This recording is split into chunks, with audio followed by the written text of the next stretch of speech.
Buenos días a todos. Eh, ya son las 9:30. Imagino que se irá incorporando poquito a poco más gente en este webinar que nos hemos preparado. Voy a presentarme lo primero y os comento un poco qué vamos a hacer en este ratito que compartimos con vosotros. Y luego entiendo un poquito que nos dará tiempo para que al final de la presentación o de la ponencia pues podamos resolver dudas en caso de que hayan ido surgiendo dudas a lo largo de la presentación, que podéis ir comentando si queréis en el chat. Yo espero que me oigáis bien, perdón, hemos hecho tantas pruebas, en principio sí, así que damos comienzo. Voy a presentarme lo primero, soy Mónica Saiz, soy auditora y consultora en la firma Full Audit. Y en este webinar vamos a tratar de poder hacer un repaso así global por toda la estructura de la norma ISO 45003 con el fin de que podamos tener una idea de implantación de esa norma dentro de nuestras organizaciones. Ya sabéis que es una norma que es de seguridad y salud psicológica en el trabajo, específica. Es un estándar que a día de hoy todavía no es certificable, es un estándar verificable y forma parte o debería formar parte de las estructuras de 45.000 para que su integración fuera un poquito más sencilla. Como os decía, no es posible profundizar en todos y cada uno de los aspectos de 45.003 porque es una norma muy densa y es una guía de trabajo, pero bueno, por lo menos sí tener esas pequeñas directrices de cómo podríamos trabajar con ellos, ¿no? Perdonadme porque ahora. Bien, ¿por qué surge este marco de 45.003? Porque, como bien sabéis, durante mucho periodo de tiempo hemos tenido estándares, inicialmente con OSAS y después con 45.001, que marcaba un marco muy sólido para que las organizaciones pudieran trabajar en la seguridad y salud de sus trabajadores. Pero siempre se nos olvidaba o quedaba un poco fuera de ese alcance de 45.001 la salud mental de los trabajadores. Y es aquí donde entra en juego la 45.003. Ambas normas, por eso os decía al principio que es habitual que se compartan los estándares, porque cuando ya tenemos desarrollado e implantado un sistema de 45.001, podamos integrar 45.003, ambas normas comparten estructura. Es decir, vosotros ahora cuando vayamos viendo un poco la estructura de 45.003, si estáis habituados a trabajar con la 45.001, vais a ver que es una estructura exactamente igual, trata los mismos puntos, sin embargo 45.003 profundiza, pues lo que debe hacer es profundizar dentro de los riesgos psicosociales. En fin, es poder establecer herramientas que nos ayuden a cuidar la salud mental y proporcionar bienestar en nuestra organización. Dicho esto, es una norma que es del año 21, no hay previsión de que se vaya a modificar, con lo que podemos seguir trabajando con ella durante mucho tiempo, espero. Vamos a estructurar o vamos a ver un poco la estructura que tiene esta norma, que como os decía comparte requisitos con 45.000. Estos son los puntos que nosotros tocaremos en esta presentación y al final de la presentación, pues en caso de que haya dudas, resolvemos las dudas que nos queden. Yo voy a intentar organizarme para que sea así, ¿vale? Para que podamos resolver. Bien, comenzamos con la primera de las partes. Algunas de las cosas que yo he ido marcando aquí o que he ido marcando aquí en amarillo, subrayados, para que tengamos especial atención en esos, ¿de acuerdo? En todos los aspectos, cada uno de los aspectos de la norma. Como os decía al principio, es una norma internacional, es una guía de trabajo. Esto significa que puede ser aplicable a cualquier tipo de organización, ya sea pequeña, ya sea grande.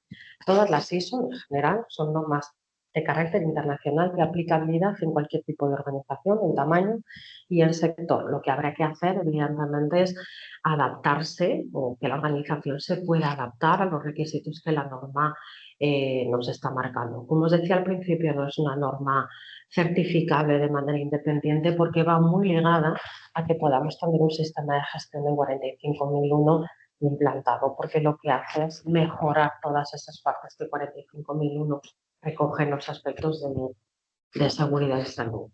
¿Qué nos permite esta norma? Nos permite demostrar un compromiso en temas de autoevaluaciones internas, un compromiso frente a las partes interesadas y un compromiso frente a evaluaciones externas. Y ahora veremos el porqué de estos 3 puntos que se han marcado.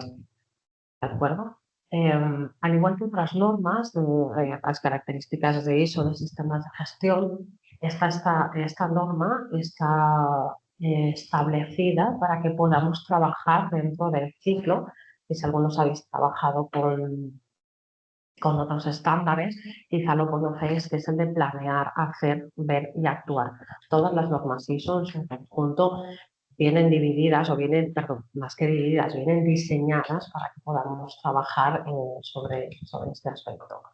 Planear para que podamos identificar y evaluar factores psicosociales y a la vez podamos establecer las oportunidades que nos permitan promover el bienestar, que ese es el objetivo principal de nuestra norma. En el punto de hacer, nos referiríamos a implementar procesos planificados. Es muy importante un estándar de 45003 que todo esté, y lo iréis viendo a lo largo de la presentación, que todo esté planificado para que podamos priorizar las acciones que sean más significativas para nuestra organización y poder actuar sobre ellas. Ver para poder realizar un seguimiento, esto es muy sencillo, y actuar, como os decía, para tomar decisiones que nos van a mejorar continuamente el entorno laboral y psicosocial en el que estamos trabajando, que es al final el objetivo principal de la norma. Esto es como aspectos generales, antes de poder profundizar un poquito en la estructura del estándar. ¿Vale? 45.003 está dividida en 10 puntos, al igual que el resto de las normas, objetivos de aplicación. Bueno, no lo vamos a leer, son los que están definidos aquí, vamos a ir viendo cada uno de ellos. ¿Dónde empieza el estándar importante? ¿Dónde empiezan los requisitos que yo necesito conocer para poder implementar 45.003 en mi organización? Empieza en el punto 4. Del punto 4 al punto 10 de la norma es donde nosotros tenemos diferenciados cuáles son los requisitos que yo tengo que contemplar si yo quiero implantar esta norma en la organización. ¿De acuerdo? Las primeras partes del 1 al 3 es simplemente una introducción a esto. Objeto y campo de aplicar. Bueno, ¿qué nos proporciona esta directriz? Pues como os he venido contando desde que hemos empezado, vamos a tener un estándar que nos proporcione las directrices para trabajar sobre los posibles riesgos psicosociales que haya dentro de la. Ya sabéis, la mayoría de los que estáis conectados, me imagino, que tenemos una herramienta dentro de prevención de riesgos laborales, dentro de la ley, que ya nos obliga a medir y analizar qué son las evaluaciones de riesgo psicosocial. 45.003 es una herramienta que nos hace ir un poquito más allá de esta evaluación, digamos, reglamentaria que ya tenemos marcada en la ley de prevención. En principio debería ayudarnos, digo en principio porque para que nos pueda ayudar tenemos que seguir las pautas que indica. Debe ayudar a la organización a gestionar el riesgo psicosocial porque nos ayudará a identificar y a evaluar todos esos riesgos. Debería ir encaminada a mejorar el bienestar y la productividad. Ya sabéis que si conseguimos trabajar en entornos no sé cómo decirlo, en entornos más seguros, en entornos más confortables, hacer que nuestros trabajadores se sientan más cómodos, reducimos carga de trabajo, estrés, etcétera. Al final estamos mejorando también la productividad porque estaremos más tranquilos, estaremos más contentos, sentiremos estar más en un entorno más saludable, por lo tanto se convertirá sin lugar a duda y por la experiencia que tenemos en un entorno que sea más eficiente y además nos ayuda a cumplir y a mejorar la reputación y a día de hoy es también una herramienta muy potente para la búsqueda y también para la retención del talento dentro de las organizaciones. En cuanto a las referencias normativas que marca la norma, en este caso, igual que en otros estándares sí que lo tenemos, lo podéis ver, aquí no tenemos ninguna referencia normativa. En este punto la norma no recoge referencias normativas. Significa que no se está basando en ningún aspecto legal concreto. Porque como os decía, y es importante que lo esté repitiendo, está muy, muy relacionada con ISO 45. En términos y definiciones podéis encontrar, igual que en todos los estándares, todos los términos que la norma va utilizando al desarrollo de la misma. Yo he recogido en esto dos términos que considero que puedan ser más significativos, que es el riesgo psicosocial y el bienestar en el trabajo. Hay otros términos que aparecen recogidos en el estándar a los que estamos más habituados, con los que estamos, perdón, más habituados a trabajar. Riesgo psicosocial, pues como cualquier otro riesgo, ya sabéis que es la combinación de la probabilidad de ocurrencia de una exposición a peligros, en este caso de naturaleza psicosocial, relacionados con el trabajo, por la severidad, la lesión que pueda producir, y el bienestar en el trabajo, que es un concepto que es bastante amplio, sí que creo que lo define bastante bien porque es el cumplimiento de las necesidades y expectativas físicas, mentales y sociales de un trabajador relacionadas con su entorno laboral. Veremos a lo largo de la presentación cómo se van hilando todos estos conceptos que ahora os estoy introduciendo. Encontraréis, como os decía, más definiciones dentro de punto de términos. Como os he comentado al principio, a partir del punto 4, empezamos con los requisitos que son de obligado cumplimiento cuando queremos implantar esta norma dentro de nuestra organización. Si estáis acostumbrados a trabajar en otro entorno ISO, podéis hacer esa trazabilidad mental para que veáis que es bastante sencillo hacer, y simplemente, si ya tenemos recogido en la ISO 45000 y ya nos habla de contexto, ¿qué tendríamos que hacer en este punto? Bien, pues introducir esas definiciones, esos conceptos de riesgo psicosocial, que es lo que nos está marcando 40. Punto 1 de contexto a la organización se divide en los subapartados, pero principalmente lo que se pretende en este punto es que podamos conocer la organización y el contexto en el que se mueve. Hay tres requisitos principales para poder hacer este enfoque. No hay una metodología definida para analizar el contexto. El contexto se puede analizar de muchas maneras. El 45.003 lo que marca es qué tienes que tener en cuenta, pero no te dice con qué metodología puedes hacerlo. Por lo tanto, podéis utilizar un método PESTEL, podéis utilizar un DAFO, simplemente se puede analizar, cada organización puede analizarlo como considere, teniendo en cuenta estos requisitos que nos marcan. ¿Y qué nos marca? Nos dice clarísimamente que tenemos que analizar nuestro contexto interno y nuestro contexto externo. Es decir, tenemos que poder hacer una mirada de nuestra organización desde todos los ángulos. ¿Verdad? Y tenemos que considerar cuestiones internas y cuestiones externas. Perdón, cuestiones externas y cuestiones internas. Todas ellas que puedan tener afección al bienestar de nuestros trabajadores. Bueno, en todas las líneas de trabajo que nosotros tenemos. ¿Bien? Como os decía, no hay una manera de hacerlo, ni buena ni mala, pero sí tenemos que analizar esas partes que nos dice, como nos decía la norma, las cuestiones internas y las cuestiones externas. Aquí os he puesto algunas de ellas a que pudierais tener una referencia a qué se refiere la norma con interno y externo. Además, una vez que analizamos las cuestiones internas y externas de la organización, debemos analizar o debemos entender cuáles son las necesidades y expectativas de todos los trabajadores y de las partes interesadas. ¿Quiénes son las partes interesadas? Pues las partes interesadas son las que definen la organización. Es decir, no hay tampoco un listado dentro de la norma que nos diga, pues estas son las partes interesadas, esto es válido para todas las organizaciones. ¿Pueden ser comunes a las empresas? Por supuesto que pueden ser comunes, pero es cierto que ese listado no existe. Por lo tanto, cada una de las empresas debemos analizar y establecer cuáles son nuestras partes interesadas. Y dentro de ese análisis debemos analizar las necesidades de esas partes interesadas. Creemos que pueden tener y las expectativas que creemos que pueden tener para trabajar con él. Bueno, métodos a utilizar los que nosotros queramos. No hay métodos, como os decía antes, no hay un método específico para analizar esta parte de la norma. Y quizá este punto, el punto 4, que es análisis de contexto, y el punto 6, que es el que establece, además de objetivos, riesgos de oportunidades, son los más importantes. Y son dos puntos que están muy, muy relacionados. Es decir, cuando yo soy capaz de analizar el contexto, y analizar las necesidades y expectativas de todas las partes interesadas y, por supuesto, de los trabajadores, ya que es importante en esta norma que se haga una escucha muy activa del trabajador. Deberíamos poner cualquier mecanismo que tuviéramos en nuestro alcance en la participación de los trabajadores en estas cuestiones, fomentar esa participación, que a veces es lo complicado, con un buen análisis de este contexto. y de las partes interesadas, podríamos extraer y sacar todos los riesgos de nuestro sistema de gestión y todas las oportunidades, y esos riesgos y oportunidades podrían llevarnos a establecer los objetivos de nuestro sistema de gestión. Entonces, bueno, como os decía, segunda parte, analizar las necesidades y expectativas de trabajadores y partes interesadas. Es importante que los trabajadores deben participar, como os decía, o debemos intentar que participen de manera activa.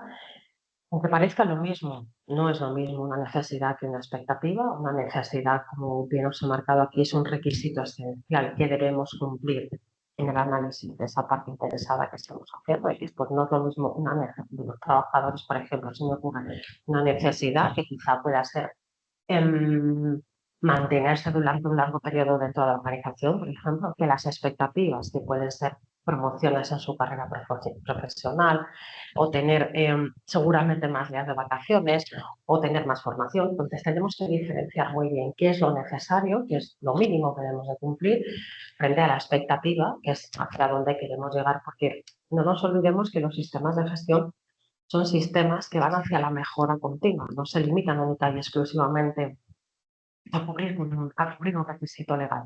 O sea, ya se da por sentado, de hecho, que cuando implantamos un sistema de gestión, ya vamos a dar por sentado, por lo menos los auditores cuando digamos, labores de consultoría también, que el requisito legal que nos aplica nosotros ya lo estamos cumpliendo. Lo que hace el sistema de gestión es proporcionar una herramienta de mejora del área en el que estemos trabajando. Puede ser seguridad de salud, puede ser medio ambiente, puede ser un proceso de calidad, puede ser un proceso de seguridad de la información. Lo que hacen todos los sistemas de gestión es llevarnos hacia una mejora continua. Eso es importante. No es, de hecho, no podríamos marcar nunca un objetivo del sistema que fuera un cumplimiento legal. Si alguien dice en algún momento realizar las evaluaciones psicosociales, porque legalmente estás obligado a eso. Una vez que tengamos diferenciado las necesidades y expectativas, pasamos a determinar el alcance del sistema de gestión. Este punto es bastante sencillo. El alcance lo que nos viene a decir es bien, dónde quieres aplicar tu sistema de gestión, en qué operaciones, en qué actividades y en qué site, para aquellas organizaciones que tengan varios centros de trabajo. ¿Por qué? Porque un sistema de gestión lo podemos aplicar a toda la organización en su conjunto, todas sus actividades y todas las operaciones que realice, o solamente a un área en concreto. Esto está más encaminado también de cara a establecer los alcances dentro de los procesos de certificación para limitar un poco cuál será el sistema de gestión. Cuando nosotros determinamos ya el alcance, es decir, hacia dónde lo vamos a aplicar, de esa manera podemos también trabajar con todas las partes anteriores que hemos visto, que son las cuestiones internas, externas y las partes interesadas. Depende de dónde llevemos nuestro sistema o depende del alcance que tengamos, así tenemos que trabajar con el resto de los puntos de la norma. Cuando leáis la norma, incluso lo haréis ver, es que en muchos de los puntos aparece cuándo debe estar o no documentado un proceso, es decir, cuándo debemos o no tener por escrito un proceso. Si no aparece como tal, pues está por aquí, el proceso se evidencia con sentimiento. Una vez que definimos el alcance, delimitamos ese alcance. ¿De acuerdo? Pues es un poco, viene a continuidad de lo que os he dicho antes, hacia dónde vamos a trabajar, cuáles son los procesos con los que vamos a trabajar dentro del entorno de ISO 45003. Y eso lo delimita la organización, ¿de acuerdo? Puedes hacerlo tan amplio como se considere. Si pasamos al punto 5, que es liderazgo y participación de los trabajadores, igual que 45.001 hace mucho hincapié en la consulta y participación, lo hace también 45.003. El liderazgo es uno de los puntos más importantes dentro de estas normas, porque para que un sistema de gestión funcione, sobre todo para que funcione un sistema de gestión de seguridad de salud, un sistema de gestión que va enfocado, en este caso, a minimizar y a mejorar todos los riesgos que puedan estar relacionados con la salud psicológica de los trabajadores, requiere sí, de un compromiso de la dirección y un compromiso de toda la organización.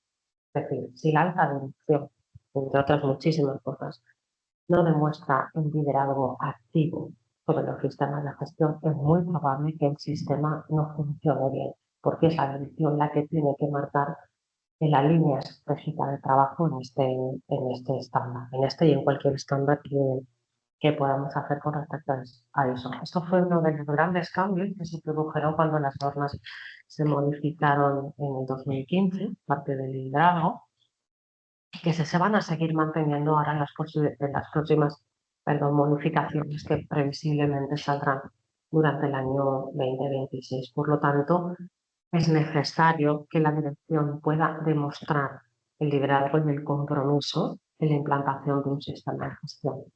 ¿De acuerdo? Si alguien pregunta de cómo se hace esto, cómo se demuestra, simplemente está.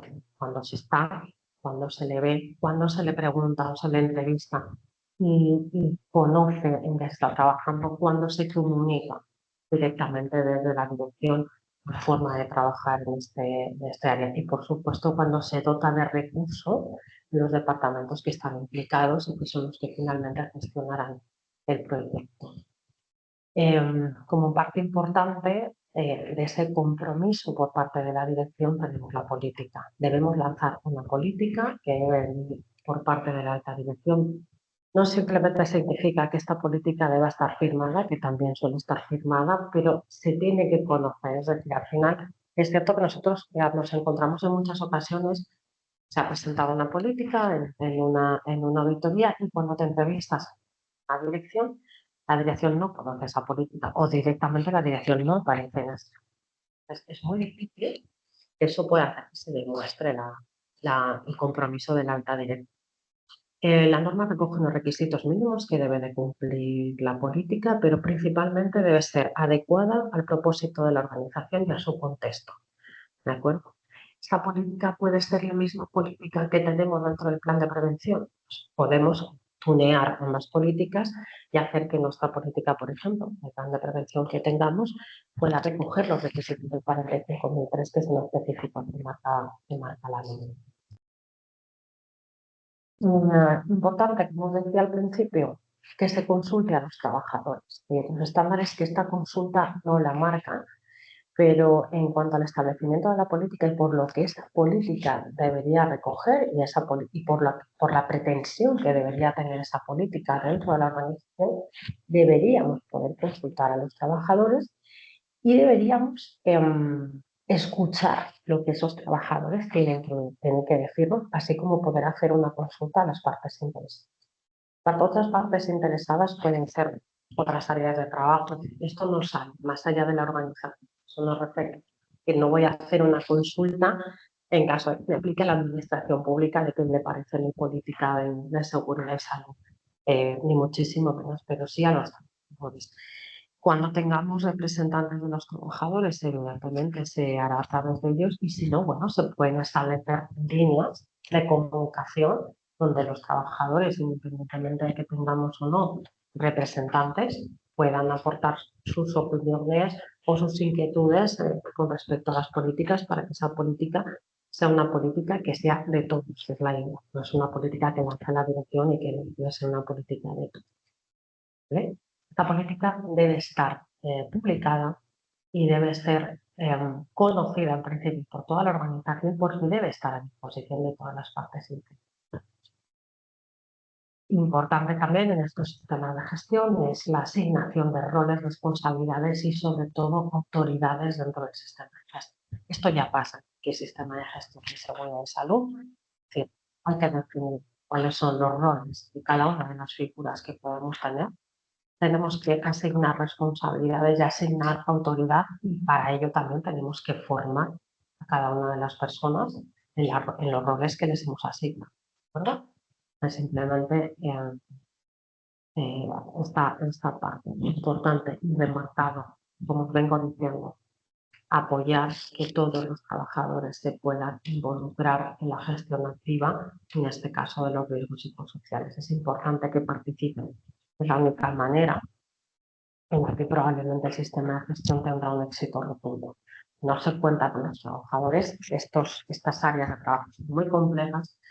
No sé si estaréis de acuerdo conmigo o no, pero todavía existe mucho tabú alrededor de las evaluaciones psicosociales, de si las encuestas son o no de todo independientes, iba a decir, son de todo confidenciales y tal. Entonces, imaginaros implementación de sistemas que vayan encima un poquito más allá de lo que ya son requisitos obligatorios. Es importante que podamos contar con ellos, eso por un lado. Y por otro lado, porque son los que nos van a decir o a dar más información de aquellas cosas que los que estamos en determinadas áreas de trabajo no vamos a ver. Necesitamos saber qué es lo que pasa en la organización para poder trabajar en ello.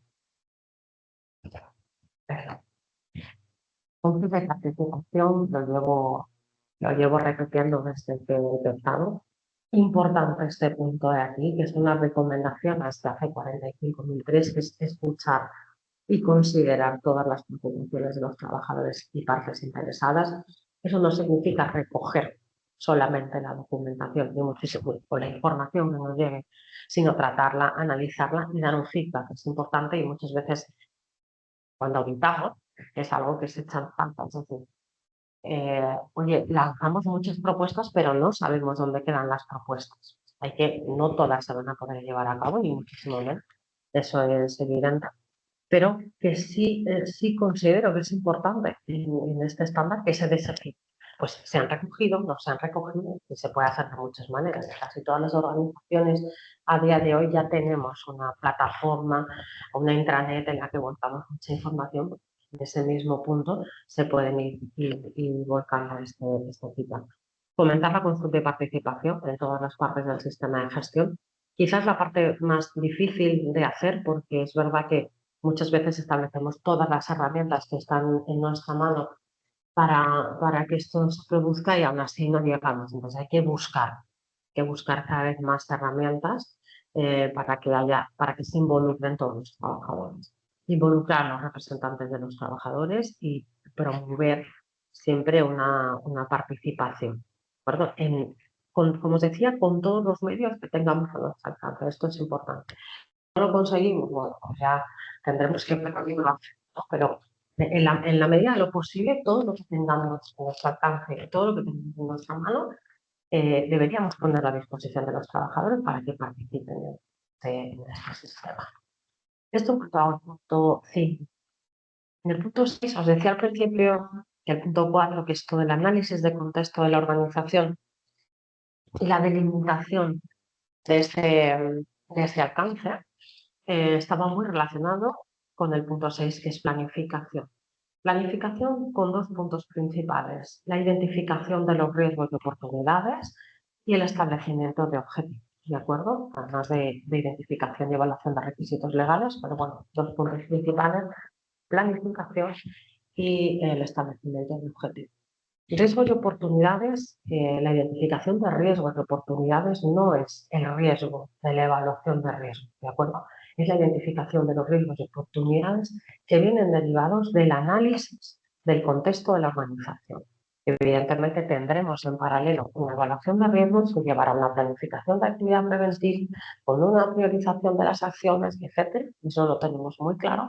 Aquí lo que tenemos que hacer es trabajar en la identificación de riesgos y oportunidades que han derivado de ese estudio de análisis de contexto que hemos hecho al principio de todo cuando estábamos en el punto 4. Importante identificar cuáles son los peligros psicosociales porque debemos prevenir lesiones y deterioros de la salud. Debemos establecer estrategias para que los trabajadores retomen el trabajo de una manera segura. De hecho, dentro del punto 8 hay un punto importante en este aspecto, que es el retorno al trabajo cuando hemos pasado de una baja normalmente a larga duración. ¿Qué podemos hacer? ¿Qué protocolos puede establecer la organización para que ese retorno sea más fácil? Oportunidades siempre orientadas a incluir promoción de bienestar en el trabajo y desarrollo y revisión del mantenimiento de todos los sistemas, todas las estructuras, etcétera, que estén relacionadas con la gestión del riesgo psicosocial. Por lo tanto, una vez que tengamos consideradas y analizadas todas las cuestiones internas y externas que tenemos dentro de la organización, lo que deberíamos hacer es identificar esos riesgos y cada uno de los riesgos establecer acciones a que podamos evaluar, ¿no? Y a partir de ahí priorizar, ¿vale? ¿Por qué priorizar? Porque no vamos a poder abordar todas las acciones en el mismo periodo de tiempo, casi con total seguridad. ¿Qué es lo lógico? Que en función de los riesgos que nos hayan salido del análisis de contexto, vayamos viendo qué acciones requiere un tratamiento inmediato y que acciones, o su categorización o su evaluación, no es que sean, no es que sean pospuestas u olvidadas, sino que no requieren de esa prioridad inmediata. En función un poco de lo que nos vayamos encontrando a lo largo del análisis que hagamos del sistema. Como os decía, una vez que hemos analizado cada uno de los riesgos, cada riesgo, y esto es muy parecido, si lo vierais, esto es muy parecido a lo que se hace en una evaluación. Al final, ¿cómo expreso la norma que nos dice? Identifica riesgos y oportunidades y evalúa las oportunidades. ¿Cuál es la manera más fácil de evaluar? Por impacto y probabilidad. Es decir, ¿qué impacto me genera el riesgo? En este caso, único y exclusivamente un riesgo psicosocial. ¿Qué impacto me genera? Por la probabilidad de que ese riesgo se produzca, me dará una categorización del riesgo. Y en función de esa tipología del riesgo que le he dado, puede ser tolerable, moderado, intolerable, en fin, ya un poco en función de la matriz que nosotros hayamos definido para hacer esa evaluación, pues ya tengo que identificar qué voy a hacer con él. Y dentro de lo que voy a hacer con él, allí he puesto algunas de las cosas que podemos hacer, que es, evidentemente, evitar el riesgo, eso primero, asumirlo. Hay riesgos asumibles dentro de los sistemas de gestión, hay riesgos asumibles. En todos los sistemas de gestión que se implanten siempre vamos a tener un porcentaje de riesgo asumible. ¿Significa que no tenga que trabajar con ese riesgo? Bueno, debo de establecer un mecanismo de control para que ese riesgo de repente no se convierta en algo, por ejemplo, intolerable o crítico dentro del sistema, pero sí que puedo tener la capacidad para asumir el riesgo.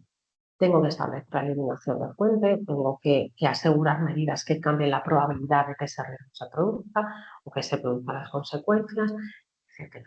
Importante entonces es la secuencia es analizo contexto, identifico riesgos, categorizo los riesgos, evalúo los riesgos y por lo tanto los categorizo en función de la matriz que ya haya establecido, impacto probabilidad. ¿Hay una metodología definida? No hay una metodología definida. Cada organización puede definir la metodología de planificación y de análisis de riesgos y oportunidades que considere. Pero sí que tenemos que tener claro que esos riesgos deben de estar evaluados. Eso sí.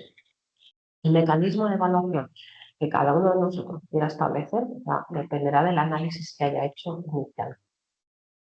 ¿Vale? ¿Para qué hacemos todo esto? Primero porque tenemos que minimizar o eliminar todos los riesgos que tenemos. Y segundo, y es importante, es porque tenemos que establecer objetivos que nos lleven a mejorar la situación psicosocial que nos hayamos encontrado, que es de lo que se trata, y a cumplir de manera exhaustiva con todos los requisitos legales que tenemos de aplicación y establecer. Para eso debemos planificar. ¿Vale? Esta planificación, sobre todo de las oportunidades que podamos tener, nos puede llevar a establecer objetivos que van encaminados siempre hacia la mejora. ¿De acuerdo? Un objetivo muy fácil es un objetivo de mejora mantener, por ejemplo, esto me lo estoy inventando porque no sé si es el dato ahora más real. Imaginaos que tengo un porcentaje de asentismo del 2%, porcentaje que la organización ha considerado que es muy bajito. Un objetivo puede ser mantener ese absentismo en un 2%, pues puede ser un objetivo, es un objetivo de mejora, porque lo que trato es de no tener un absentismo por encima. A ver, ¿qué tendríamos que hacer? ¿Qué sería lo más apropiado o mejor? Que pudiéramos reducirlo, podríamos llevarlo al 1%, al 0,5%, pero en los casos en los que no podemos hacer eso, porque el indicador que tenemos es complejo de medir o complejo de establecer medidas, pues un mantenimiento de lo que ya tengo en un valor bajo pueden ser objetivos, que es lo que nos marca también la. Cuando hagamos ese proceso de planificación, el proceso de planificación de las acciones, no las hacemos en conjunto.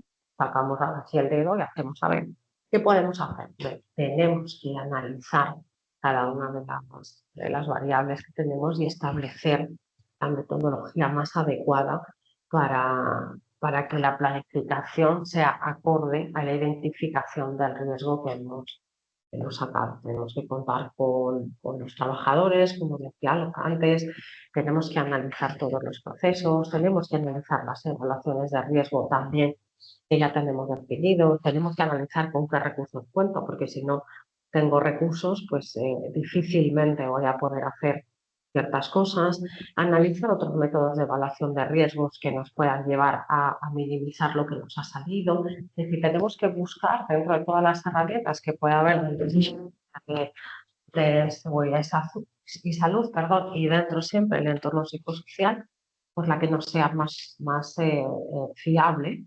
para nosotros.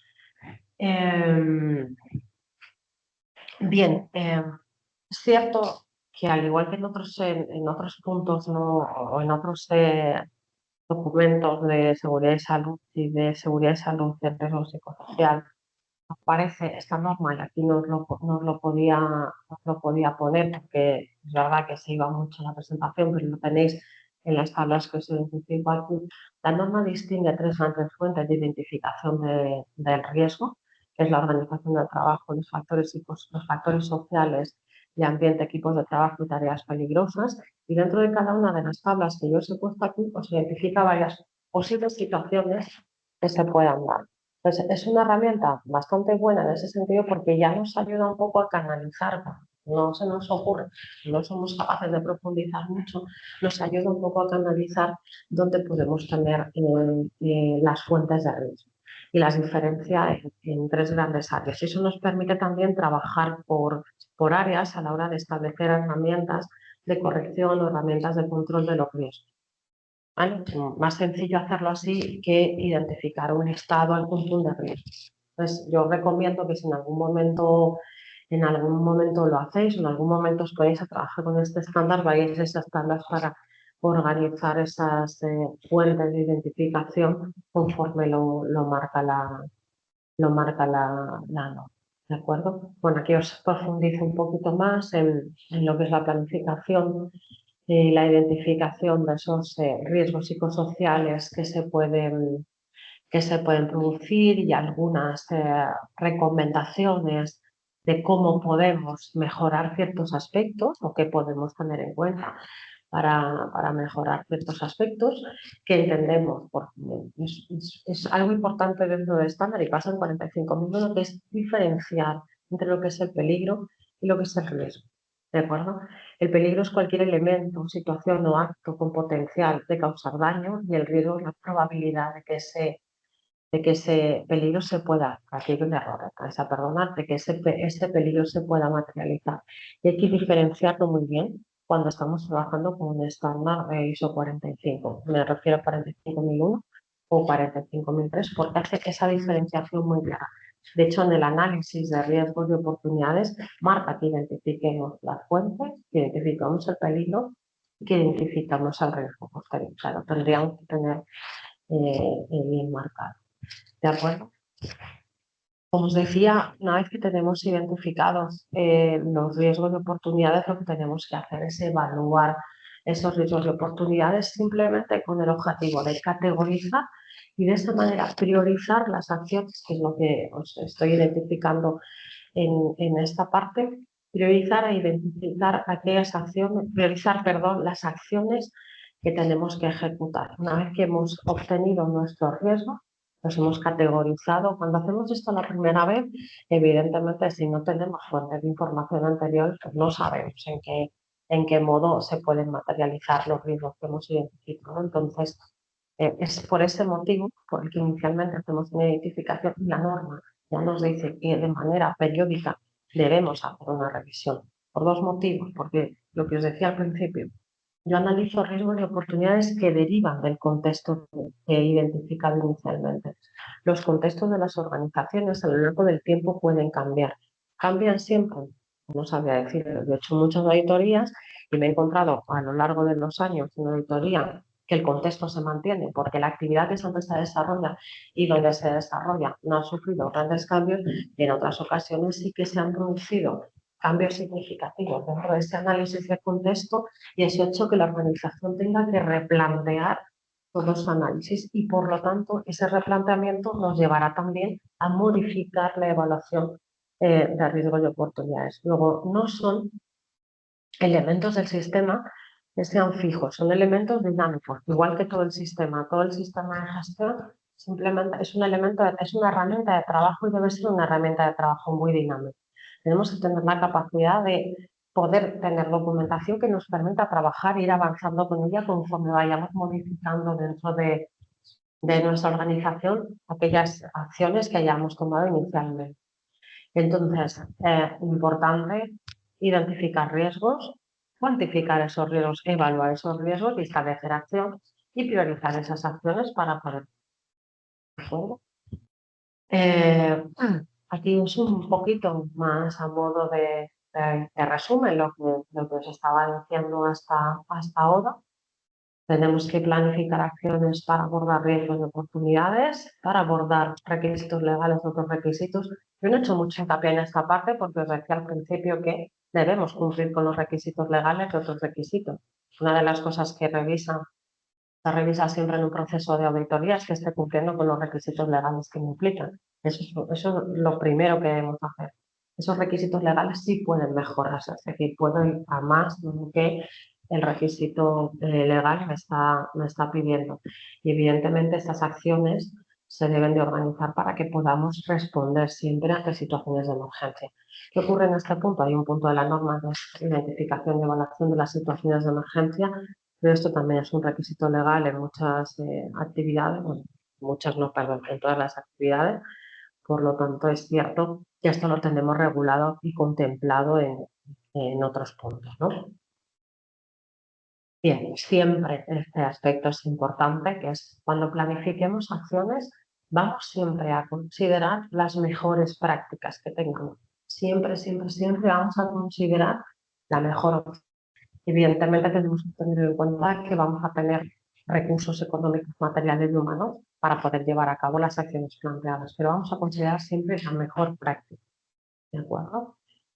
Y por último, tenemos dentro de esta parte de planificación, lo que os decía, había dos puntos importantes, riesgos y oportunidades, identificación de objetivos para abordar los riesgos psicosociales.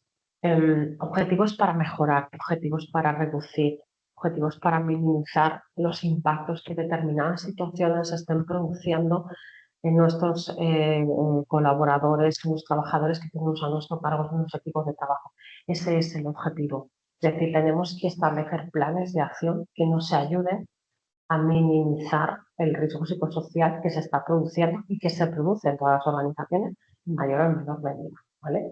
Esos objetivos, además, deben ser coherentes con la política de seguridad y salud que hemos implantado al inicio de la elaboración de nuestro sistema de gestión. Es decir, ya voy a coger una política y voy a decir dónde quiero llegar con esta política. Pues cuando establezca objetivos, deben de ir en consonancia con los valores mínimos que yo tengo dentro de la organización y que están recogidos en mi política de seguridad y salud. ¿Qué hago cuando planifico objetivos? Perdón, ¿qué hago cuando planifico objetivos? Pues al menos siempre, siempre, siempre tengo que tener en cuenta estos puntos. Siempre, siempre, siempre. Y tengo que sacar plan, ¿no? De tal manera que se quede identificado cuál es el objetivo, qué quiero conseguir, qué acciones tengo que ejecutar para conseguir ese objetivo, ¿de acuerdo? ¿Qué asignación de responsabilidades hago en cada una de las acciones? Es decir, es importante establecer el responsable de llevar a cabo cada una de las acciones que me llevará a conseguir el objetivo. Bueno, no tiene que ser el responsable de seguridad y salud, ni el director del servicio de prevención, ni el responsable del sistema, porque yo puedo compartir, de hecho debería compartir responsabilidades dentro de los objetivos con varias partes de la organización y si fuera posible compartir esas responsabilidades con los trabajadores, que ya os he dicho inicialmente que son un pilar fundamental dentro de este estándar. Tengo que establecer el plazo de ese objetivo. ¿Los objetivos tienen que ser anuales? No, los objetivos no tienen por qué ser anuales. A ver, ¿nos vale el objetivo que yo planifique de aquí a 15 años? Estaríamos un poco en disputa, pero hay objetivos dentro de seguridad y salud, cualquier ámbito, que llevan más de un año. Y de hecho, yo considero que deberían algunos llevar más de un año, porque en un año es muy difícil que todas las acciones se lleven a cabo, que tengan en cuenta los imprevistos que pueden surgir y surgen, etc. Entonces, es más apropiado, considero que es más apropiado que yo tenga un plan de actuación más amplio, que no tenga esta delimitación de plazos, tiene que ser en un año, y que pueda establecer esas acciones a lo largo de 2 años para ir consiguiendo el objetivo. Debería poder establecer indicadores, digo debería porque no es obligatorio. El objetivo debe ser cuantificable, pero no es obligatorio siempre asignar indicadores en ese objetivo. ¿Es una buena manera de hacerlo? Sí, es una manera que te ayuda a poder medir el objetivo, pero no es la única manera. Luego, si encontramos un objetivo que nos lleve a asociar indicadores, no hay ningún problema, pero debe ser medible. Debe ser medible y cuantificable. Significa que yo no debería establecer un objetivo que dijera reducir el absentismo. Reducir el absentismo está muy bien, pero ¿en qué porcentaje? Quiere reducir el absentismo de un 5, de un 3, porque nos tiene que permitir ver el avance que estamos teniendo en relación a las acciones que hemos identificado para poder evaluar la consecución del objetivo. Entonces, si no tenemos un punto de partida y no tenemos un punto de llegada donde nos queramos dirigir, es muy difícil que podamos saber si el objetivo va de una manera. Entonces, normalmente el objetivo debe estar siempre cuantificado. Y evidentemente, y esto creo que sobra decirlo, seguridad y salud en el trabajo y, por lo tanto, seguridad y salud psicológicas en el trabajo deben de estar integrados en todos los procesos de negocio de una organización. Deberían formar parte del ADN de la organización. Es quizá también uno de los puntos en los que más debe trabajar las empresas, ¿no? Somos el punto 7, que es el punto 7 recoge apoyo, son recursos, básicamente. Habla de recursos y habla de recursos en varios niveles y este aspecto está muy relacionado con el punto 5, que es la designación de roles y responsabilidades dentro del sistema de gestión. Aquí es muy importante, por el tema que está tratando, porque es un ámbito psicosocial, que tengamos muy en cuenta quiénes van a ser los recursos humanos que van a llevar a cabo una adecuada gestión de la prevención de riesgos dentro del ámbito psicosocial. ¿Qué puestos van a hacerlo? ¿Qué capacitación tienen? Porque estamos tratando de aspectos muy importantes de las personas. Por lo tanto, hay que designar muy bien quién será ese recurso y qué necesita ese recurso. Pero además de un recurso humano, tenga evidentemente competencia en seguridad social, perdón, en seguridad de salud, en psicología laboral, en economía, necesitamos recursos técnicos, económicos y materiales como en cualquier otro departamento, porque todo lo que sea que nos pueda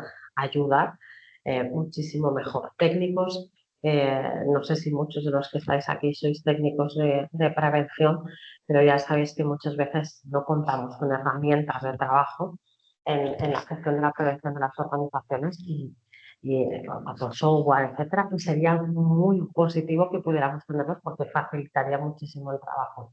Evidentemente, recursos económicos, siempre va a haber una parte a que se necesita que la dirección dote de un presupuesto para que se puedan hacer ciertas actividades y luego equipos y entornos eh, que sean que generen cierta confortabilidad. Es muy importante el espacio de trabajo donde estamos. No me estoy refiriendo a que pongamos manzanas todos los días, no tiene nada que ver con eso. Tiene que ver con un entorno confortable, con un entorno saludable de trabajo. Como hablamos de recursos, hablamos de competencias. ¿Y para quién debemos asignar esa competencia y en qué debemos asignar esa competencia? Pues bien, muy sencillo. Todas las personas que tengan algún tipo de responsabilidad en la subdivisión y en la gestión de riesgos psicosociales deben de tener la competencia necesaria para poder llevar a cabo esta actividad. Es decir, debemos tener la capacidad para poder gestionar esta actividad. Es sumamente importante que no lo haga cualquier trabajador y en caso de que esa persona, por lo que sea, pueda ser la más apropiada por sus características personales, etcétera, pero no tenga esa formación, pues debemos desarrollar en él esa competencia. Sería importante o sería interesante que hiciéramos esto, tuviéramos dentro de la organización una matriz de competencias que nos pudiera llevar a saber qué necesitamos para cada una de las funciones que tenemos. Digo que sería bueno porque no siempre lo encontramos así. Bueno, al final las organizaciones a lo mejor lo que hacen es definir su perfil de puesto y en base a eso van trabajando. Pero bueno, es importante y es exigencia que se capacite con la competencia necesaria a las personas que van a trabajar dentro de este entorno. toma de conciencia y vendrá un punto posterior que es comunicación. ¿Por qué? Porque al igual que hemos hablado antes de la importancia que tiene dentro del entorno de 45.003 la participación y la consulta a los trabajadores y la escucha activa a los trabajadores, aquí hay una exigencia, que es hacer la organización tome conciencia de la actividad que se está desarrollando, tome conciencia de los posibles riesgos que puedan, psicosociales que pueden derivar del entorno laboral y que se tomen todas las medidas posibles para poder hacer esa gestión. Entonces, es muy importante y muy significativo porque todavía existen organizaciones en las que denunciar una posible situación que lleva a un riesgo psicosocial o que pone en riesgo la salud mental, en este caso de los trabajadores, todavía genera represalias por parte de mandos intermedios, etcétera. Entonces, ¿qué ocurre? Y por eso la norma habla de ese liderazgo. Si esto no parte de la alta dirección, si no es la alta dirección la que marca la línea de trabajo, si no es la alta dirección la que se implica, al final esto no se puede ir aterrizando en otros puntos de la organización porque estas cosas pueden pasar. Entonces, en toma de conciencia, lo que nos está diciendo la norma es que busquemos cualquier mecanismo de trabajo que nos permita contar con con todos los departamentos, con todas las áreas, con todos los trabajadores, que fomentemos eventos, reuniones, mecanismos de comunicación interna, etcétera, y que evidentemente protejamos en cualquiera de los casos a los trabajadores, a las personas trabajadoras que denuncien una situación, por ejemplo, de acoso, etcétera. Muy importante que eso se trabaje de una manera muy positiva dentro de la organización. No, voy a decir una cosa, no es así quizá como dice, no es que se fomente, pero sí que la gente se sienta segura que si pasa algo y hay que comunicarlo, está totalmente protegido, está totalmente seguro, no va a haber situaciones incómodas para ellas, etcétera. Para ellos o para ellas, claro. La mayoría de las organizaciones, como bien sabéis, tienen protocolos de trabajo para el acoso y este punto muchas veces también acaba derivando en esta parte. Comunicación. No la simple comunicación que estamos viendo, que hemos ido viendo bien hasta ahora. Aquí la norma lo que nos dice es que establezcamos cuáles son aquellos aspectos más relevantes de nuestro sistema de gestión que queremos comunicar a los trabajadores y a las partes interesadas, ¿de acuerdo? Y sería muy positivo que definiéramos cómo vamos a hacer esas comunicaciones y que estableciéramos un plan de comunicación. Y dentro de ese plan de comunicación definiéramos qué vamos a comunicar, cómo lo vamos a comunicar, a quién se lo vamos a comunicar, cuándo lo vamos a comunicar. Hay aspectos dentro de la norma que ya la propia norma indica que han de comunicarse, pues, por ejemplo, las políticas o los objetivos, los resultados de las auditorías. Pero luego tenemos, dentro de los servicios de prevención, normalmente siempre nos encontramos con campañas de comunicación, por ejemplo, que se hacen con carácter anual, pues siempre vamos a hacer, ahora es las campañas de los reconocimientos, pues, que todos los años vamos a hacer. Pero luego también tenemos campañas puntuales, en función de lo que vayamos detectando. Es con eso con lo que debemos ir trabajando, ¿vale? En función de todo el análisis que hemos hecho en nuestro contexto, en nuestros riesgos de oportunidades, de esas revisiones periódicas con carácter anual que tenemos que hacer, nuestros planes de comunicación tendrán una parte que será más fija, que siempre el área de seguridad y salud y el área en concreto que gestiona este tipo de riesgos va a hacer estas comunicaciones. Pero luego, además, pues todos los años voy a sacar nuevos comunicados, voy a ver en qué formato los voy a sacar, voy a ver si tengo que sacarlos en distintos idiomas, pues porque estoy trabajando en diferentes países, etcétera. Entonces, es muy positivo que podamos hacer por escrito un plan de comunicación. ¿Debemos tener en cuenta en este plan de comunicación a los trabajadores? Pues no, es recomendable que se tengan en cuenta a los trabajadores porque a lo mejor ellos nos dan ese feedback de que necesitan o que creen que sería positivo comunicar. En cuanto a la información documentada, esto es un requisito estándar, puro y duro, no tiene nada que ver con los riesgos psicosociales, aparece recogido en todas las ISO, que son sistemas de gestión, y lo que nos dice es tenemos que tener identificados toda la información documentada que gestiona de manera eficaz nuestro sistema de gestión. Yo os lo podría resumir en que es tan fácil como hacer un listado en Excel de todos los procesos con todos los registros que tenemos en nuestro sistema de gestión. En qué edición están, en qué fecha tienen de emisión, etcétera. ¿Cuál es el objetivo de la norma? En principio, que siempre se sepa a qué documentos se puede recurrir en caso de necesidad de información, ¿de acuerdo? Que todo el mundo tenga acceso, al menos a lectura, a la documentación del sistema de gestión que le puede hacer. Y al final tenemos que daros cuenta que es una ISO, habla de riesgos psicosociales, pero es un sistema de gestión y como os he dicho antes, es un sistema de gestión, es una herramienta de trabajo. Por lo tanto, tiene que tener un soporte documentado mínimo en el que yo por lo menos pueda deciros que para analizar el contexto voy a utilizar un método DAFO, pues para que se sepa cómo se debe hacer. Bueno, pues toda esa documentación, una vez que está realizada, debería estar contemplada en algún sitio, debería aparecer en un repositorio de la documentación, que es lo que nos dice este punto de norma. Que como digo, esto es independiente totalmente, es una 45003, 45001 o 9000, da lo mismo. En todos los estándares ISO aparece. Punto 8, que es operación. Control operacional. Aquí seguramente ya nos sonará un poquito más a los que somos técnicos de prevención, porque aquí está muy relacionado también con las evaluaciones de riesgo. Lo que pasa es que nuestro enfoque en planificación y control operacional, nuestro enfoque va directamente a la gestión de riesgos psicosociales. Nos olvidamos de todos los posibles riesgos que pueden haber en otras áreas y nos centramos única y exclusivamente en planificar y controlar y mantener procesos de manera adecuada que hagan que los riesgos se puedan eliminar los peligros y por lo tanto reducir los riesgos, los podamos analizar, como os decía, podamos en planificación diseñar una estrategia que nos permita trabajar en estos procesos y una gestión del trabajo para el bienestar, que es al final un poco lo que está buscando también el estudio, ¿no?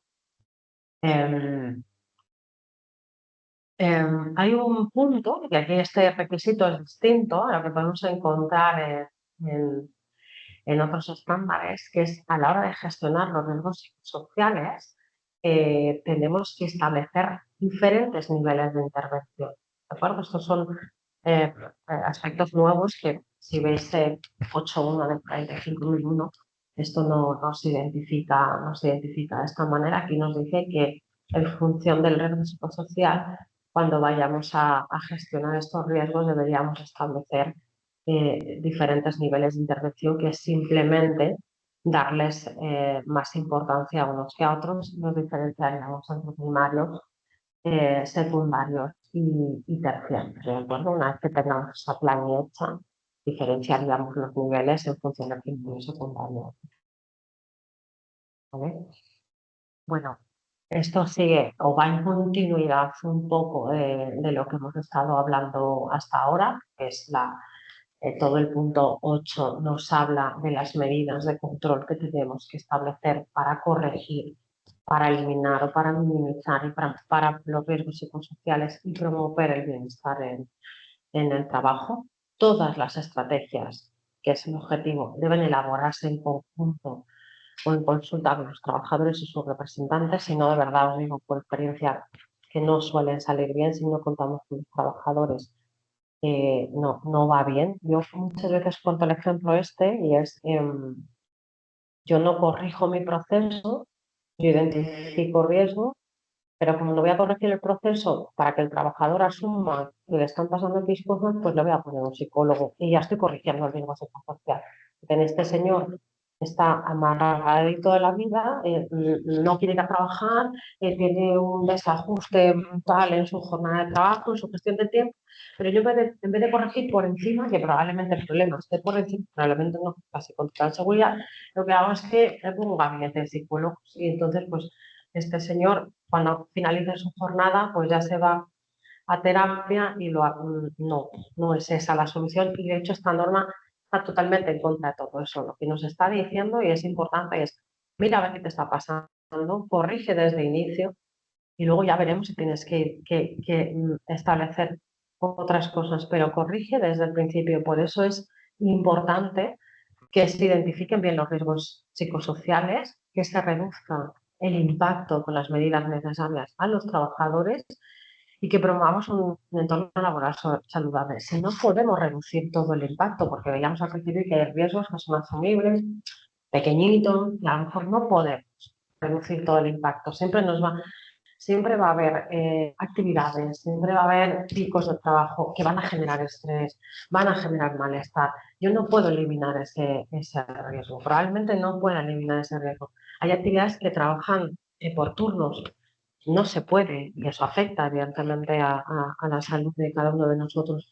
Pues dentro de que no puedo, porque mi actividad es así, voy a ver qué puedo hacer para que sea mejor, para que esa persona se encuentre mejor y voy a minimizar ese impacto de lo que se trata.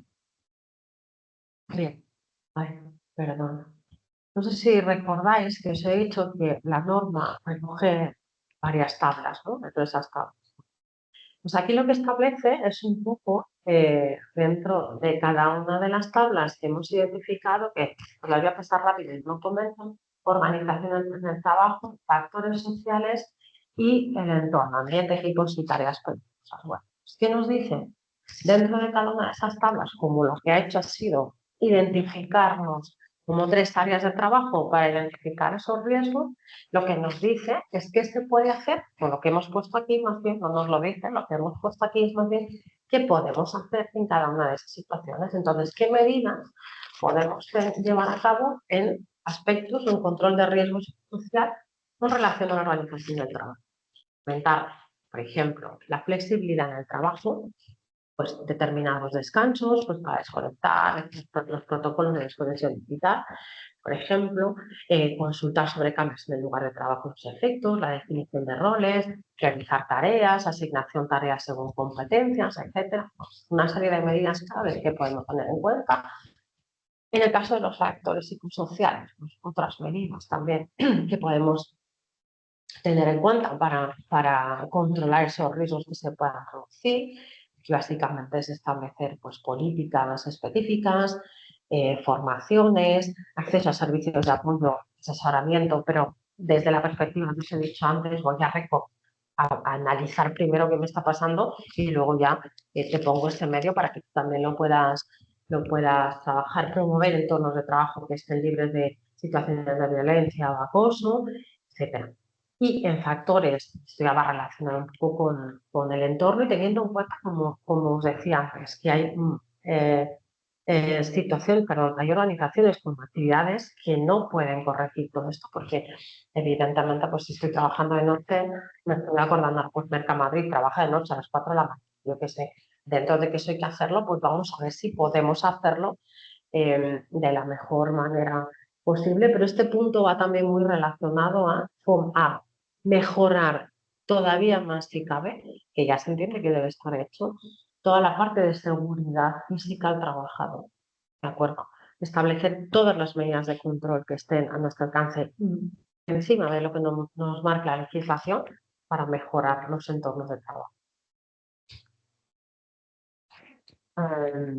Bien, este punto es un signo, habla de los signos de exposición al riesgo psicosocial, como os venía diciendo hasta ahora, es importante la figura del trabajador y entonces lo que nos dice aquí esta norma es, ojo, tenemos que poder permitir que los trabajadores identifiquen signos de exposición o se identifiquen signos de exposición a riesgos psicosociales. Bueno, entonces, ¿cómo lo hacemos? Con indicadores. ¿Con qué indicadores? Aquí hemos puesto algunos indicadores que la organización puede utilizar para determinar si estamos en una situación de exposición a riesgo psicosocial.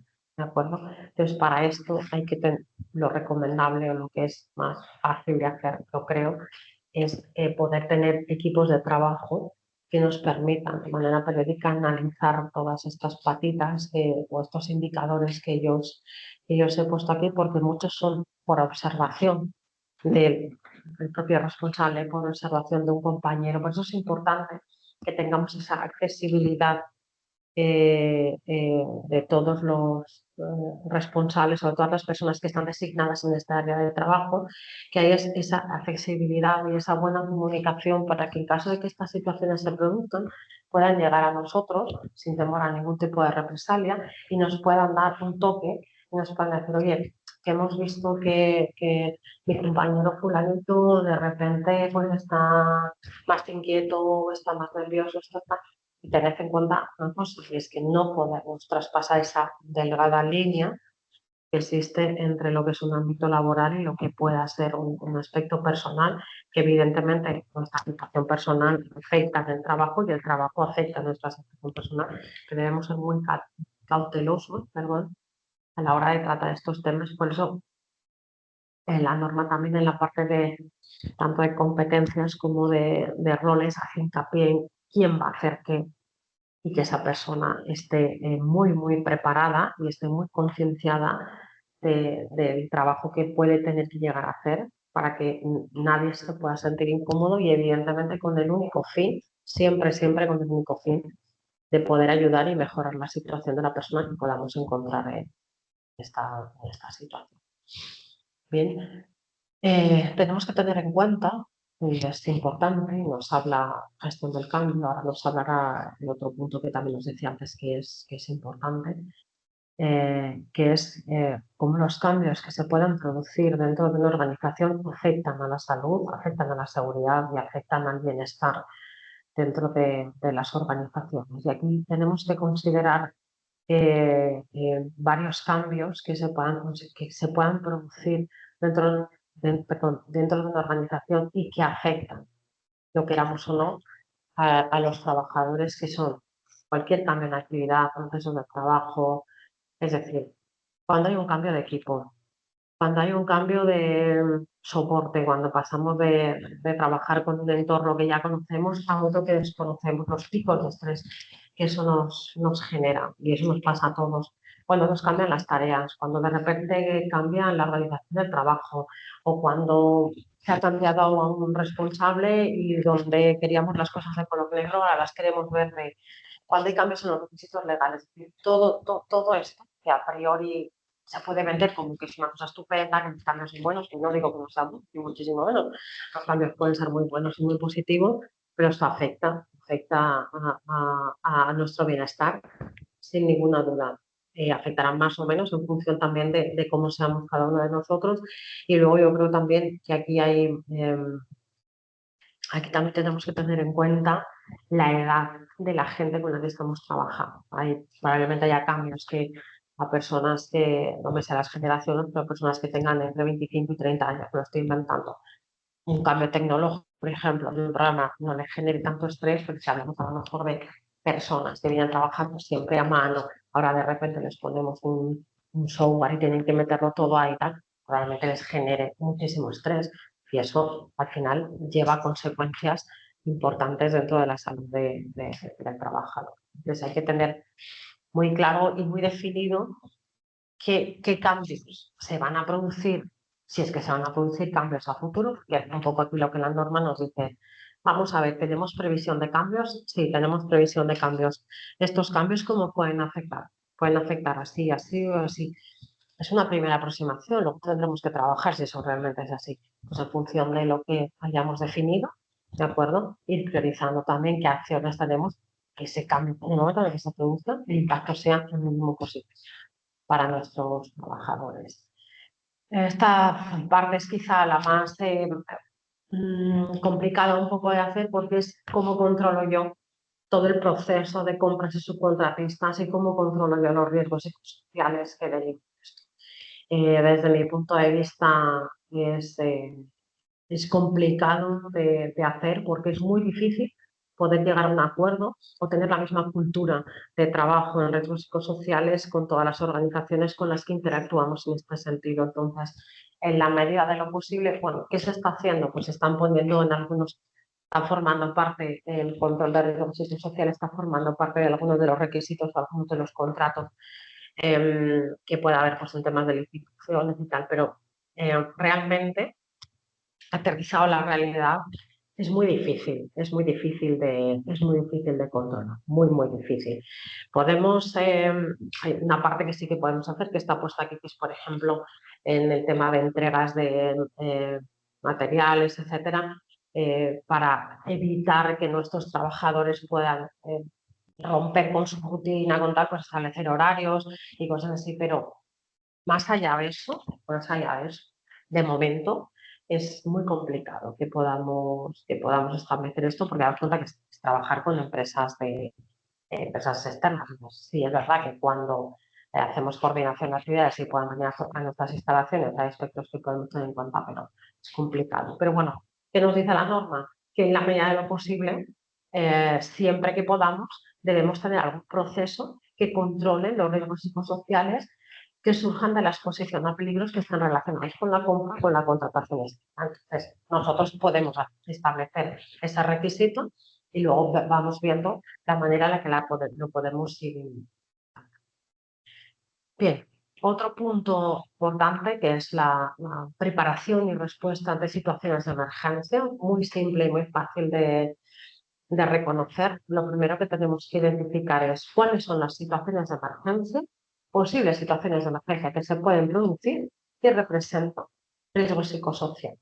¿De acuerdo? Eso es lo primero que tenemos que definir. Y tenemos también que ser capaces de evaluar que hay situaciones que, aunque a priori no las identifiquemos como posibles riesgos psicosociales, sí que se producen. Por ejemplo, cuando tenemos una situación, cuando vivimos un ataque en un banco, después de que se pueda producir un incendio o que pueda haber un fallecimiento dentro de la organización, probablemente eso nos pueda generar un pequeño trauma después de esa situación, después de vivir esa situación.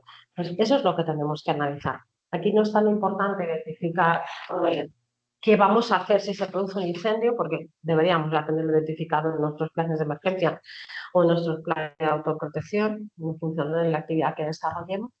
Pero lo que tenemos que evaluar es qué situaciones de emergencia por la actividad que yo desarrollo se pueden producir y esas situaciones de emergencia llevan a tener una situación de riesgo psicosocial para el trabajador. Sí que lo lleva, no lo lleva. Pues en función de eso, establecer los planes para minimizar esas situaciones cuando se produzcan. ¿De acuerdo? Es decir, ¿qué vamos a hacer para analizar todo eso y establecer no me sale la palabra, me vais a perdonar, para establecer los mecanismos de control de las situaciones de emergencia y recuperación, entre comillas, de esas situaciones, ¿vale? Simplemente es eso.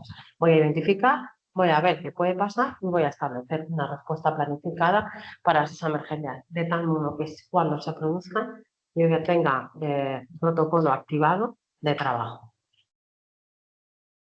Este es uno de los puntos, quizá también más importantes, es un elemento clave dentro de la 45003, que es establecer y diseñar un proyecto, un proceso o un programa apropiado para el retorno al trabajo. Normalmente diseñado para aquellas bajas que han sido de larga duración, en las que haya habido una exposición a riesgo psicosocial.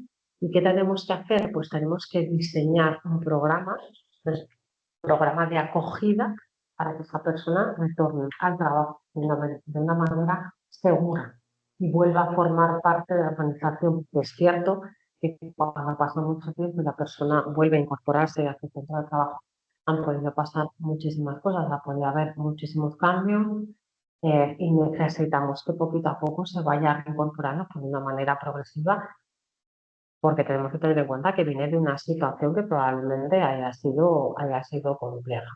Entonces, se identifican una serie de elementos que deberían ser clave, que se deberían tener en cuenta en la elaboración de este programa. Este programa se llama programa, pero es un proceso, sí, un procedimiento, pues hiciéramos un procedimiento de acogida.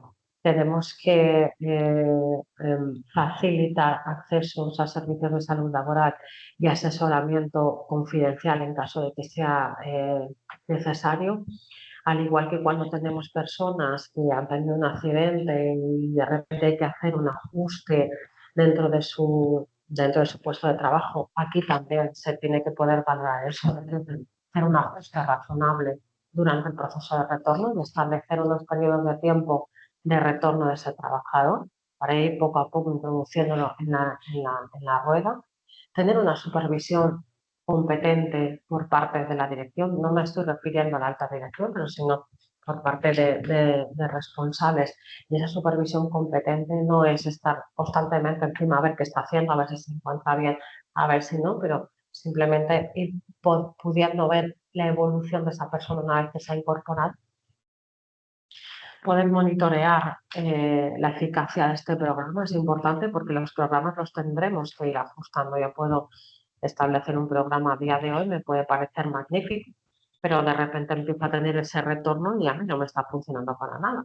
Entonces, bueno, tengo que ir reajustando porque tengo que ir evaluando la eficacia. Y evidentemente sí es necesario consultar con profesionales de salud laboral y otras partes. Entonces es importante este protocolo que la mayoría de las organizaciones no suelen tener. Últimos puntos, 9 y el 10. 9 es la evaluación de desempeño. Este es un punto común en todos los estándares de ISO, 9, 14, 45 en todos. Y tiene como tres capitas. Una es el seguimiento, medición y análisis y evaluación del desempeño. Otra es el concepto de auditoría interna y la revisión por la dirección. ¿Qué hacemos en seguimiento y medición? Pues medir el proceso. Todo lo que hemos estado hablando ahora lo tenemos que medir. ¿Por qué lo medimos? Porque es una de las maneras más eficaces de conocer si el proceso está bien o no. Y lo que nos dice esa evaluación de desempeño es precisamente esto. No tengo que medir por medir, por número absoluto, tengo que medir el desempeño. Tengo que saber que aquellas acciones que he implantado dentro de mi organización están funcionando, porque si no están funcionando, lo que debería poder hacer es tener un margen de reacción para retornar y reajustar ese indicador para hacer que mi proceso empiece a funcionar otra vez bien, ¿de acuerdo? El objetivo es evaluar desempeño. Siempre es evaluar el desempeño y no medir en términos absolutos. Por eso, en algunas consideraciones que hemos indicado aquí, establecemos indicadores cuantitativos y cualitativos, sobre todo en un seguimiento de aspecto psicosocial. Creemos que ambas partes son bastante importantes. Hay que analizar un poquito más situaciones que puedan requerir de revisión, cómo materializamos todo esto pues, en un cuadro de indicadores o en un cuadro de final dentro de los servicios de prevención. Los responsables de prevención, los responsables del sistema manejan mucha información de indicadores porque tenemos los datos de accidentabilidad, tenemos asentismo, tenemos y es bastante fácil medir esta parte. Es un poco más difícil, requiere un poquito más de análisis llevarlo exclusivamente a indicadores de riesgo psicosocial, que es lo que tenemos que ver. Auditoría interna, como decía, proceso de revisión por la dirección. ¿Qué indica la norma en este punto? Hay que hacer auditorías internas a intervalos planificados. ¿Cada cuánto tiempo hay que hacer auditorías? Pues el sentido de la norma en este punto está basado en que deberíamos auditar aquellos procesos que tienen más desviaciones de manera más continuada y los que tienen menos desviaciones espaciar un poco más esas auditorías. La realidad final es que al menos con carácter anual deberíamos tener auditado todo nuestro sistema de gestión y por lo tanto todos los procesos. Lo que ocurre es que podemos hacer auditorías parciales a lo largo del año, de tal manera que al final, cuando acabe el periodo con el que estemos trabajando, no tiene por qué ser año natural, todo ese sistema esté auditado. Necesitamos planificar porque necesitamos saber cuántas auditorías vamos a hacer y necesitamos tener información documentada del proceso de auditoría interna, es decir, hay que tener un informe que analice todos los puntos de la ISO 45001. Bueno, revisión de la dirección, el punto que se comparte con todos los estándares, y lo que nos viene a decir es que debemos analizar regularmente todo nuestro sistema de gestión implantado en la organización. La auditoría lo que hace es identificar debilidades, por decirlo de alguna manera. Ese es el objetivo de una auditoría. Una auditoría no tiene como objetivo ver dónde está, quién lo está haciendo mal para ir a chinchar, tiene como objetivo identificar esas debilidades para corregirlas y para mejorar. La revisión por la dirección de lo que se trata es de que analice todo en lo que he estado trabajando durante el periodo de tiempo que estoy revisando, año natural o de junio a junio, como nosotros lo tengamos establecido, porque es el marco donde vamos a analizar lo que hemos hecho y es el marco donde vamos a identificar lo que queremos hacer. Entonces, con todos los elementos que tiene el sistema, con todas las auditorías, la participación y la consulta, la revisión de nuestro contexto, de los riesgos de oportunidades, índices de accidentabilidad, etcétera, lo que hacemos es ver qué tenemos y ver dentro de lo que tenemos qué queremos mejorar. 9.3 de ISO 45001 marca mínimamente qué debe entrar en la revisión y mínimamente qué debe salir de esa revisión. Es decir, esto es lo que tengo que analizar sí o sí y tiene que salir de la revisión X aspectos determinados. Es decir, tengo que analizar X puntos. ¿Vale? ¿Te dice específicamente que tenga que ser cada año? No, no te dice específicamente que tenga que ser cada año. ¿Qué ocurre? Las organizaciones se certifican, pues al final, la auditoría de certificación se hace en revisión por la dirección y normalmente es un año lo que sea. El último punto de todos, y a ver si así nos quedan los otros 5 minutillos o 10 para poder resolver dudas en caso de que haya. El punto 10 ya nos establece el punto de mejora. Es el punto de mejora común para todas las organizaciones, ¿de acuerdo? Que nos dice pues, que a través de nuestro desempeño lo que tenemos que hacer es mejorar el sistema de gestión en cuanto al riesgo psicosocial que podamos haber identificado a lo largo de todo el análisis de la misma, ¿vale? Y evaluar la eficacia de las acciones que tenemos identificadas. Nos habla de algo que es importante, que son los incidentes, las no conformidades y las acciones correctivas. ¿Y por qué? Porque debemos identificar todos los posibles incidentes que se puedan producir y tenemos que ser capaces de establecer procesos que identifiquen las no conformidades. Conformidades son desviaciones que se puedan producir en relación al sistema de gestión o en relación a los procesos que nosotros hayamos identificado, ¿de acuerdo? Es bueno tenerlas identificadas porque nos ayuda a corregir. El hecho de no tener no conformidades en un proceso o en una implantación del sistema no significa que el sistema esté bien. Lo que puede significar es que el proceso no está bien implantado. Igual que si no tenemos no conformidades en una auditoría. ¿Significa que está todo fenomenal? Pues puede significar que está todo fenomenal o puede significar que el auditor no ha sabido verlo o puede significar que ese día, por el motivo que sea, porque es un muestreo, todo nos ha salido bien.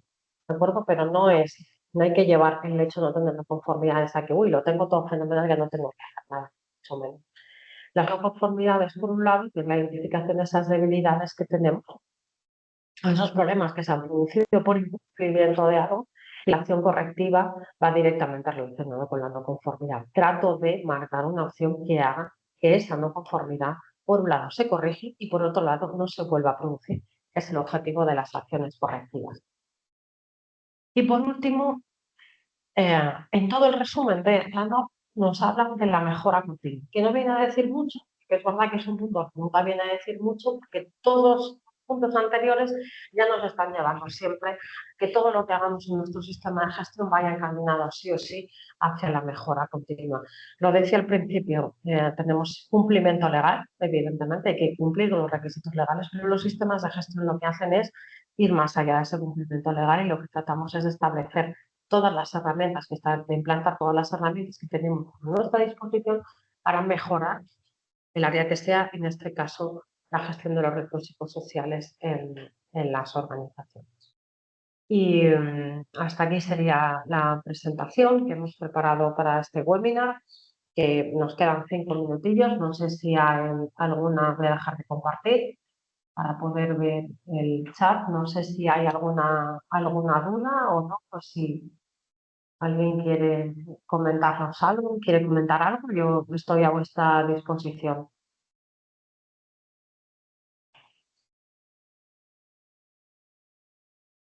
Creo que no, por lo menos yo no veo ninguna cuestión dentro de la, del chat.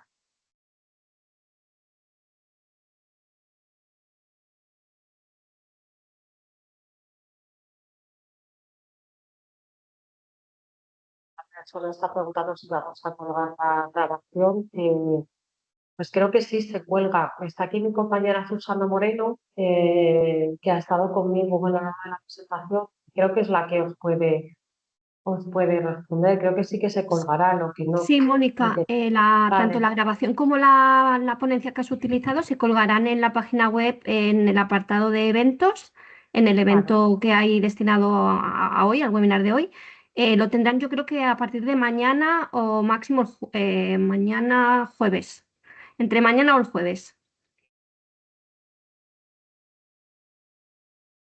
Tal y como indicador se podría plantear la sinistralidad accidental. Sí, lo podéis plantear como indicador, por supuesto. Sería uno de los indicadores, ¿eh? No estaría directamente relacionado con un aspecto psicosocial, pero es un indicador del sistema y como al final la accidentabilidad lógicamente afecta a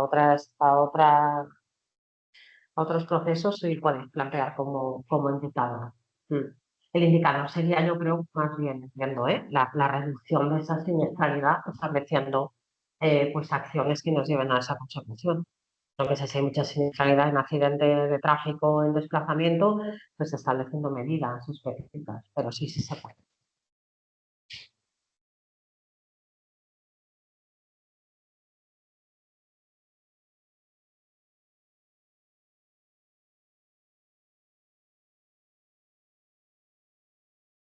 Sí, no sé qué me está hablando, pero sí, me preguntas si la mejora de las gestiones de riesgos psicosociales puede ayudar a reducir los accidentes o ayuda. Creo que es una afirmación, por supuesto que ayuda a reducir los accidentes. De hecho, Monse, cuanto menos carga tenemos, menos estrés, más estabilidad tengamos, evidentemente todo eso favorece a todas las actividades o todo lo que hacemos a lo largo del día. Que por supuesto que favorece. Si estamos más tranquilos, no salimos estresados del trabajo y estamos en un atasco, bueno, no lo podemos evitar, pero si tenemos esa estabilidad, salimos del trabajo bien, evidentemente vamos y trabajamos en entornos más confortables, se reduce la siniestralidad. Sí, sí que no sé si alguien tiene alguna duda más.